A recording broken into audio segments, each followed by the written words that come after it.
खबर दमदार में सबसे पहले बहुत ही महत्वपूर्ण और अहम खबर। 100 साल पहले चोरी होकर कनाडा भेजी गई मां अन्नपूर्णा की मूर्ति के दर्शन अब आप भी कर सकेंगे।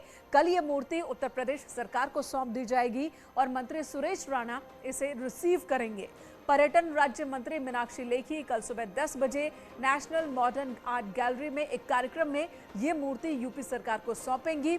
मां अन्नपूर्णा की पुनर्स्थापना यात्रा 13 नवंबर को लखनऊ पहुंचेगी। सरकार ने यात्रा के भव्य स्वागत की तैयारी की है। रथ यात्रा प्रदेश के अलग अलग जिलों से होते हुए लखनऊ पहुंचने वाली है और इसके बाद बाराबंकी होते हुए अयोध्या जाएगी। अयोध्या में रात को ठहरने के बाद सुल्तानपुर, प्रतापगढ़, जौनपुर से होकर 14 नवंबर को वाराणसी पहुंचेगी, जहां 15 नवंबर को एकादशी के मौके पर मुख्यमंत्री योगी आदित्यनाथ की मौजूदगी में मूर्ति की प्राण प्रतिष्ठा का भव्य आयोजन किया जाएगा। माननीय प्रधानमंत्री जी के संकल्प के कारण, उनके प्रयास के कारण यह मूर्ति भारत आई। अब उस मूर्ति को पुनः काशी में स्थापित करने के लिए कल पुरातत्व विभाग भारत सरकार द्वारा उत्तर प्रदेश धर्मार्थ विभाग को वो मूर्ति सौंपी जा रही है। वो मूर्ति पूरे प्रदेश में सड़क मार्ग से रथ पर सवार होकर के लाई जाएगी। और अब बात सीएम योगी की मथुरा दौरे की करते हैं। मुख्यमंत्री ने सबसे पहले दीप प्रज्वलित कर ब्रज रथ उत्सव का शुरुआत किया है, साथ ही हुनर हाट का भी उद्घाटन किया। इस मौके पर सीएम ने कहा कि ब्रज रथ के इस उत्सव के साथ देश के हुनर को एक मंच दिया गया है। पीएम मोदी ने आत्मनिर्भर भारत का नारा दिया था। ब्रज रथ उत्सव में हुनर हाट में इसका प्रमाण देखने को मिलेगा। इसके बाद वृंदावन में संत, महंत और भागवत वक्ता और तीर्थ पुरोहितों के साथ उन्होंने भोजन किया। करीब 500 संत यहां पर मौजूद थे। मुख्यमंत्री ने वृंदावन कुंभ मेला के सफल आयोजन की बातें कही और देश प्रदेश में खुशहाली के लिए आशीर्वाद मांगा। इसके बाद सीएम ने अपने मथुरा दौरे के अंत में श्री कृष्ण जन्मस्थान पहुंचकर दर्शन पूजन किया। ब्रज रस के इस उत्सव के साथ देश के हुनर को भी एक मंच दिया गया है। प्रतिभा जाति, मत, मजहब की मोहताज नहीं होती। वैसे ही जैसे भगवान किसी जाति, किसी मत और किसी मजहब के मोहताज नहीं थे, वह तो भगवान कृष्ण के भक्ति में ऐसे डूबे हुए थे, ऐसे अपने आप को समाहित कर लिए थे। मैं यहां पर देख रहा हूं बहुत सारे संतों को भक्ति रस में वो इस कदर डूबे हुए हैं, इस कदर डूबे हुए हैं, उन्हें स्वयं के अपने भौतिक अस्तित्व का एहसास नहीं है। और मुझे लगता है यह भक्ति की पराकाष्ठा है। पराकाष्ठा की इस स्थिति में मैं उन सभी पूज्य संतों का हृदय से अभिनंदन करता हूं, उनकी इस पवित्र साधना को नमन करता हूं। अयोध्या का दीपोत्सव का आयोजन कैसे होना चाहिए, आयोजन हमारे तीर्थ कैसे जगमगाने चाहिए। अयोध्या की दीपावली अभी 19 नवंबर को काशी में बाबा विश्वनाथ के धाम पर देव दीपावली का आयोजन उसी भव्यता के साथ होगा। सुहेलदेव भारतीय समाज पार्टी के राष्ट्रीय अध्यक्ष ओम प्रकाश राजभर ने वाराणसी में विवादित बयान दिया। राजभर ने कहा कि अगर जिन्ना को देश का पहला प्रधानमंत्री बनाया गया होता तो देश का बंटवारा नहीं होता। दरअसल अखिलेश यादव ने एक सभा में जिन्ना को स्वतंत्रता सेनानी बताया था और इसे लेकर काफी विवाद हुआ था। इस बारे में जब ओम प्रकाश राजभर से पूछा गया तो उन्होंने 2 कदम आगे बढ़ते हुए ये कह दिया कि जिन्ना को अगर देश का प्रधानमंत्री बना दिया गया होता उस वक्त तो देश का विभाजन नहीं होता। राजभर ने कहा कि अटल बिहारी वाजपेयी से लेकर लाल कृष्ण आडवाणी तक जिन्ना की तारीफ किया करते थे और इसलिए उनके विचारों को पढ़ना चाहिए। देश के पहले प्रधानमंत्री जिन्ना को बना दिया गया होता तो भारत का बंटवारा ही नहीं होता। जिन्ना को देश का प्रधानमंत्री ही लोग बना दिए होते। इस बात को आडवाणी जी के विचार को पढ़िए, अटल जी के विचार को पढ़िए, जो देश के शुभचिंतक हैं उनके विचार को पढ़िए। वो क्यों उनकी तारीफ करते थे, वो लोग उनकी तारीफ क्यों करते थे। और ओपी राजभर के इस बयान के बाद सियासत भी तेज हो गई है। आपको दिखाते हैं रिएक्शंस क्या आए।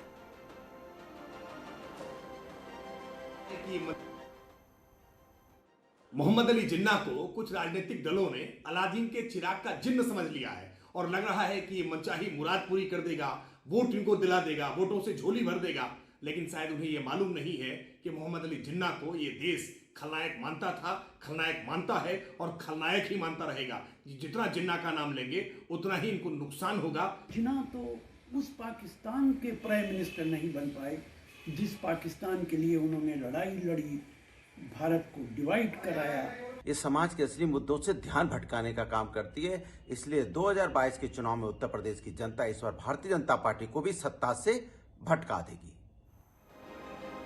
तो समाजवादी पार्टी के अध्यक्ष जिन्ना की तारीफ करें, उनके सहयोगी राजभर जिन्ना की तारीफ करें, लेकिन आरोप है कि बीजेपी और दूसरे लोग मुद्दों से भटका रहे हैं। इधर यूपी बीजेपी ने भी पलटवार किया है, निशाना साधा और बीजेपी ने ट्वीट कर लिखा है कि एक कहावत है, खरबूजा खरबूजे को देखकर रंग बदलता है। जब से ओम प्रकाश राजभर सपा में शरणागत हुए हैं वैसा ही बोलते हैं और उतना ही बोलते हैं जितना अखिलेश सिखाते हैं। चुनाव आते आते ओम प्रकाश जी अपनी पार्टी का विलय सपा में करा ले तब भी आश्चर्य नहीं होगा। ये ट्वीट बीजेपी की ओर से किया गया है।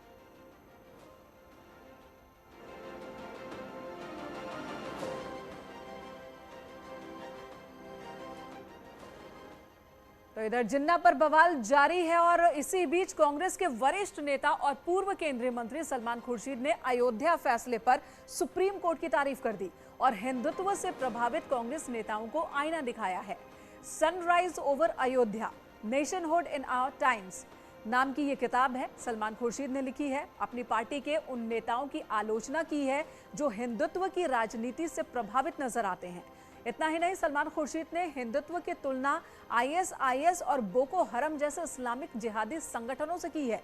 खुर्शीद ने अपने किताब के 6ठे चैप्टर में लिखा है कि आज के उग्र हिंदुत्व का राजनीतिक रूप साधु संतों के सनातन और प्राचीन हिंदुत्व को किनारे लगा रहा है, जो ISIS और बोको हरम जैसे इस्लामिक जिहादी संगठनों की तरह है। खुर्शीद की इस किताब पर अब विवाद तय है।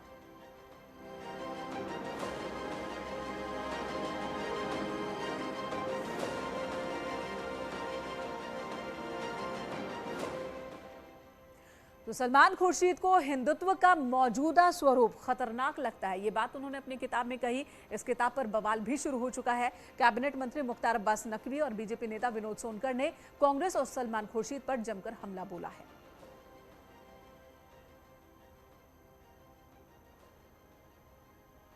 मुझे क्या लगता है, जो इस तरह के अज्ञानी लोग हैं और कांग्रेस की जो पाठशाला है वो कांग्रेस की पाठशाला ऐसी है जैसी कि कम्युनल टिफिन में सेकुलर टमाटर।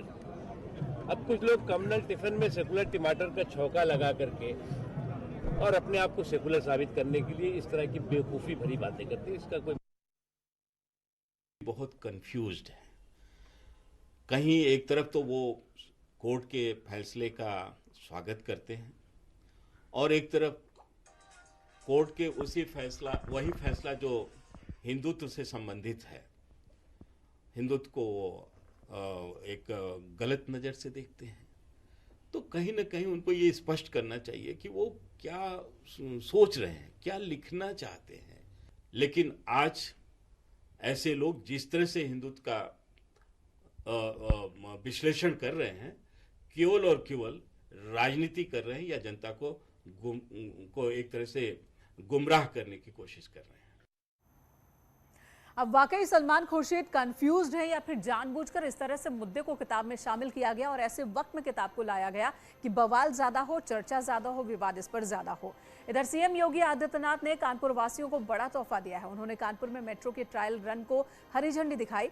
साथ ही सीएम ने मेट्रो को अंदर से जाकर भी देखा। इस मौके पर उन्होंने 1 से 1.5 महीने के अंदर मेट्रो को कानपुर की जनता के लिए चला देने की बात कही। सीएम ने कहा कि मेट्रो की शुरुआत प्रधानमंत्री नरेंद्र मोदी करेंगे।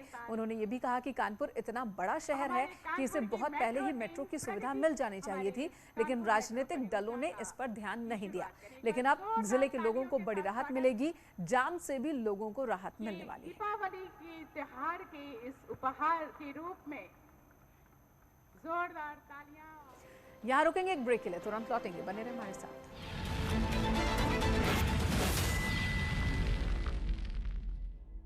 के लिए बहुत कठिन और चुनौतीपूर्ण रहा है। कोरोना महामारी से पूरी दुनिया त्रस्त हुई है। उसने न केवल सामान्य जनजीवन को प्रभावित किया है, बल्कि आस्था को भी बुरी तरह प्रभावित किया है। अभी भी आप देख रहे होंगे, अमेरिका में, यूके में, रूस और चीन में कोरोना के मामले में बहुत वृद्धि हुई है, काफी बढ़ोतरी है। लेकिन भारत में आप सबकी आस्था के सामने कोरोना पस्त होता हुआ दिखाई दे रहा है।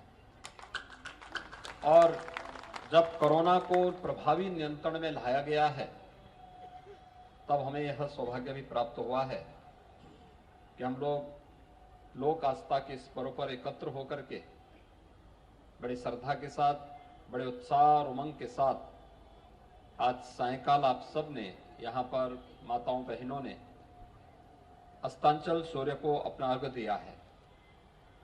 कल ब्रह्म मुहूर्त में आकर के सूर्योदय के साथ अर्घ्य देकर के अपने व्रत को संपन्न करेंगे।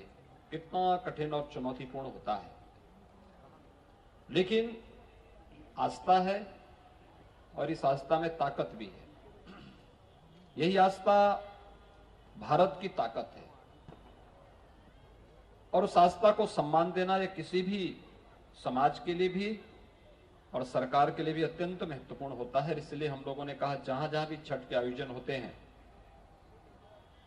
सूर्य षष्ठी के अवसर पर वहां पर स्थानीय स्तर पर प्रशासन अवकाश घोषित करें। और मुझे प्रसन्नता है कि आप सबको इसका लाभ प्राप्त हुआ है।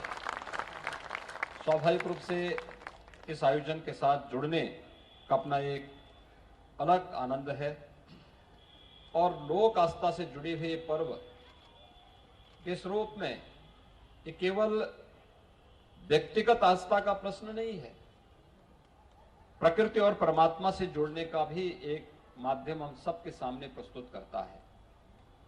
और प्रकृति के साथ अगर ये पर्यावरण शुद्ध रहेगा तो स्वाभाविक रूप से हम सब भी अपने पर्व और त्योहारों को उसी श्रद्धा के साथ, सम्मान के साथ मनाने में भी सफल होंगे। याद रखना, चाहे वह नदी हो, तालाब हो, कोई सरोवर हो, इन सब के संरक्षण की जिम्मेदारी भी हमें लेनी पड़ेगी। आप देखते होंगे कि अर्घ देते समय माताएं बहनें जल में खड़ी होकर के उस समय ये नहीं देखती कि कितनी ठंडी है। अभी तो फिर भी मौसम ठीक है, लेकिन बहुत बार जब ठंडी ज्यादा होती है तब भी, या जिन क्षेत्रों में ठंड ज्यादा पड़ रही होगी, भोजपुरी समाज के लोग वहां पर बड़ी आस्था के साथ उसमें भी ठंड की प्रवाह के बगैर वहां पर खड़े होकर के अस्तांचल सूर्य को या सूर्योदय के समय कल अर्घ्य देने का कार्य भी करेंगे। काफी देर तक उन्हें वहां खड़ा होना पड़ता है। अगर हमारी नदियां प्रदूषित रहेंगी तो स्वाभाविक रूप से उसका प्रभाव उनकी आस्था पर भी पड़ेगा। ये पर्व और त्योहार हमें इस संकल्प के साथ जोड़ने की एक प्रेरणा भी है कि हम प्रकृति को बचाने के इस अभियान के साथ अपने त्योहारों को जोड़ें, अपने आयोजनों को जोड़ें। एक बहुत महत्वपूर्ण आयोजन होगा और मुझे लगता है कि इसका लाभ हम सबको प्राप्त होता हुआ दिखाई देगा। इसलिए प्रकृति पूजन के साथ हम अपनी लोक आस्था के इन पर्वों को जोड़ पाएंगे तो न केवल वर्तमान के लिए बल्कि अपने आने वाले भविष्य के लिए भी हम एक बेहतर अवसर दे पाएंगे। आज के इस अवसर पर मैं आप सबको छठी मैया की कृपा आप सबके ऊपर बनल रहे, सबके जीवन खुशहाल रहे, आप सबके जीवन में उत्साह और उमंग बनल रहे। परिवार खातिर कठिन व्रत रखने वाली माता और बहन लोगों के मेरी तरफ से विशेष मंगल कामना। आप सबको सूर्य षष्ठी की हार्दिक बधाई और शुभकामनाएं। धन्यवाद। जय हिंद। बहुत बहुत धन्यवाद सर। जोरदार तालियों के साथ हम स्वागत करते हैं अपने माननीय मुख्य। तो सीएम लखनऊ पहुंच चुके हैं और लखनऊ में उन्होंने सभी को छठ की शुभकामनाएं दी और साथ ही प्रकृति के संरक्षण की बात कही। एक ब्रेक के लिए रुकते हैं, खबरें जारी हैं।